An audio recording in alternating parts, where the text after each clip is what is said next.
ఆత్మలో వర్ధిల్లుట. అనుదిన ధ్యానమాలిక. రచన డాక్టర్ ఇ. Stanley Jones. అనువాదం డాక్టర్ ఎ. సురత్నం బాసిమల్ల. 6వ వారము 2వ రోజు. యెషయా 66, 4, సామెతలు 29, 25. భయాన్ని పోగొట్టుకునుటకు తప్పుడు పద్ధతులు. భయాన్ని పోగొట్టుకునుటకు త్రాగుడు ఒక పద్ధతిగా ఎలా వాడబడుతుందో అలాగే నవ్వు ఒక పద్ధతిగా తయారైంది. ఈనాడు లాఫింగ్ క్లబ్స్ ప్రతి పట్టణములో ఏర్పడటం మనము చూస్తున్నాము. నవ్వు దేవుడిచ్చినది కాబట్టి సహజమైంది. అయితే అంతరంగములో నిజమైన సంతోషాన్ని తెలియచేయు నవ్వుకు, భయాలను కప్పిపుచ్చుకోటానికి కొని తెచ్చుకున్న నవ్వుకు చాలా తేడా ఉంది.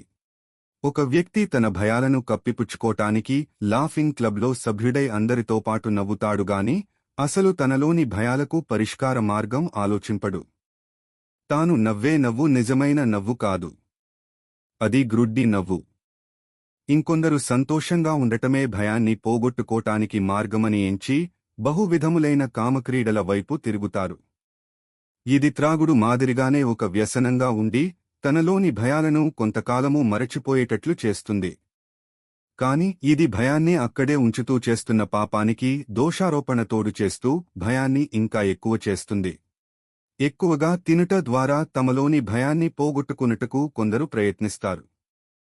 తనలోనున్న భయాన్ని పోగొట్టుకునుటకు వీరు చేయు ప్రయత్నము బరువును పెంచి అనేకమైన ఆరోగ్య సమస్యలను ఉత్పన్నము చేయుచున్నది. ఇదంతా కూడా ఒక వ్యక్తి తనలోని భయాలను పోగొట్టుకోటానికి తన మనసుకు తోచినట్లు ప్రవర్తిస్తున్నాడన్నమాట. కాని తమ మనస్సులు సూచించిన పద్ధతులన్నీ విఫలమయ్యేవే.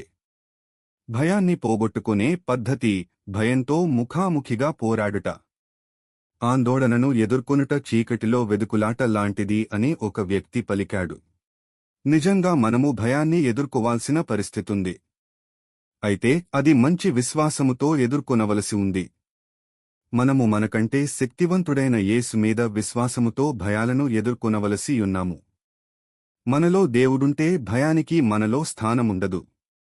మనము నిత్యము సంతోషభరితులుగా జీవిస్తాము.